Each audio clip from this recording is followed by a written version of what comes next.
السلام عليكم، أهلا وسهلا فيكم في مطبخ منار. اليوم رح نعمل مع بعض ميني تشيكن برجر بطريقة كتير طيبة. وأهم حاجة رح نعمل مع بعض طريقة خبز البرجر بطريقة كتير سهلة وسريعة، ورح توفر عليكي اقتصاديا. هالطبق كتير لذيذ إنه يتقدم كطبق جانبي في إفطار رمضان، وممكن كمان نعمله طبق رئيسي. ياريت قبل ما نبلش بالطريقة نعمل لايك للفيديو واشتراك بالقناة. يلا نبلش بالطريقة. البداية عندي هنا رح نبدأ بالعجينة ورح نبدأ بسم الله. أول حاجة رح نحتاجها 3 كاسات من الطحين الأبيض المنخول، معلقة صغيرة من الملح، معلقة كبيرة من السكر، ومعلقة كبيرة من الخميرة، معلقة كبيرة من الحليب البودرة، ومعلقة كبيرة من اللبن. ورح أضيف ربع كاسة من الزيت النباتي، ورح أضيف مية دافية للعجن بالتدريج، ورح أبدأ أعجن.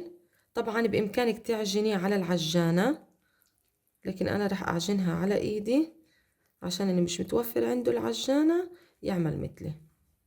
رح نلم العجينة ونضل نضيف مية لعند ما تتجمع مع بعض. بس لمت العجينة عندي مثل هيك وأخدت كاسة مية دافية بالضبط، لكن بفضل إنه نضيف المية بالتدريج عشان ما تطرى كتير. بس لمت العجينة رح نغطيها ونخليها ترتاح لمدة 3 دقايق، وهنا رح نرجع نعجنها. بنعجنها كتير منيح لمدة 5 أو 7 دقايق. المهم إنه يصير ملمسها كتير ناعم وطري، ولو حسينا إنه لسه محتاجة مية بإمكاننا نضيف مية دافية بالتدريج.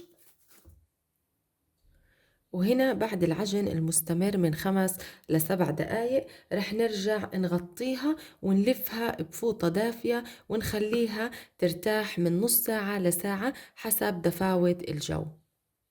لتحضير التشيكن برجر عندي هنا نص كيلو من صدر الدجاج المطحون. بتغسليه وبتصفيه كتير منيح، بعدين بتطحنيه على محضرة الطعام أو ممكن تجيبيه مطحون وجاهز. تمام. رح نضيف للنص كيلو نص كاسة من البقسماط أو الخبز الناشف أو الكعك اليابس المطحون. عندي هنا بصلة صغيرة مبشورة ناعم، وعندي حبة من البيض بتعطي البرجر قوام كتير فخم، بتمنى انكم ما تستغنوا عنها.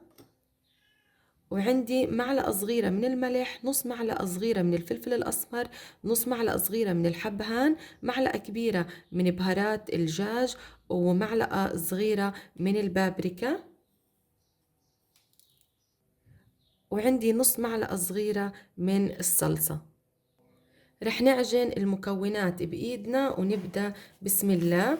طبعا الملح والفلفل الأسمر هذا حسب الذوق والرغبة.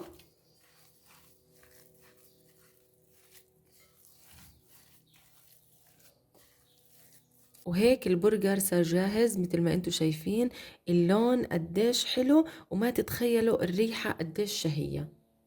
وهان بدنا نبدأ بتشكيل البرجر. رح ناخد من الدجاج، وضروري نضغط عليه بالشكل هذا الكرات عشان يتجمع، وبعدين رح نعمله بشكل مبسط مثل البرجر، لكن بدنا الحجم يكون صغير ورفيع. طبعا لازم نحاول انهم يكونوا كلهم نفس الحجم والمقاس.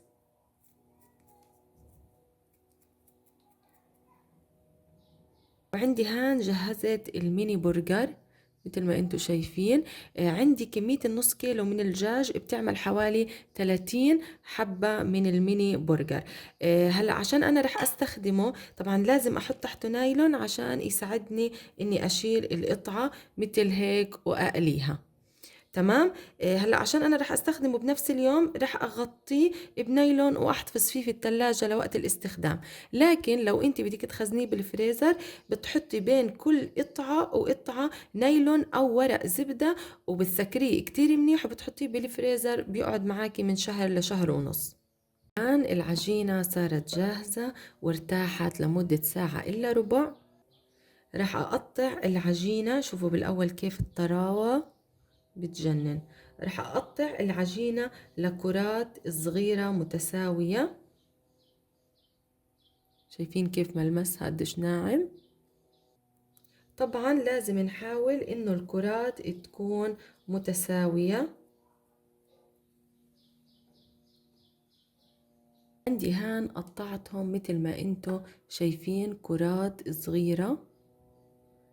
رح اغطيهم بفوطة مطبخ واخليهم يرتاحوا لمدة 3 ساعة. وعندي هان بعد ما ارتاحوا رح نبدأ ندهن الوجه. رح ندهن الوجه بخليط من صفار، حبة من البيض ومعلقة من الخل. ما تقلقوا، ما بيعطي لا ريحة ولا زنخة، لأنه الخل بيعمل مفعول كتير رهيب مع صفار البيض. رح ندهن الوجه بمسحة خفيفة. رح نرش على الوجه السمسم الأبيض، بفضل إنه يكون الأبيض بيعطي شكل كتير أحلى.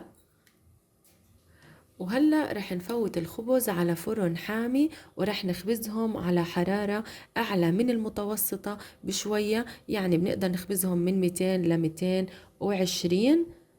طبعا النار بتكون مشغلينها من تحت لعند ما ياخد اللون الذهبي، بعدين بنشغل من فوق وبنخليه ياخد اللون الذهبي.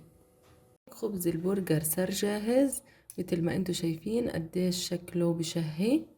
شوف الخبزة ما أجملها، لونها قديش حلو والقوام بجنن.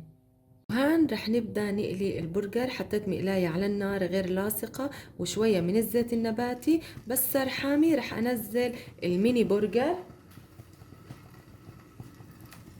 رح نضغط ضغطة بسيطة عشان يضل محافظ على الحجم نوعا ما.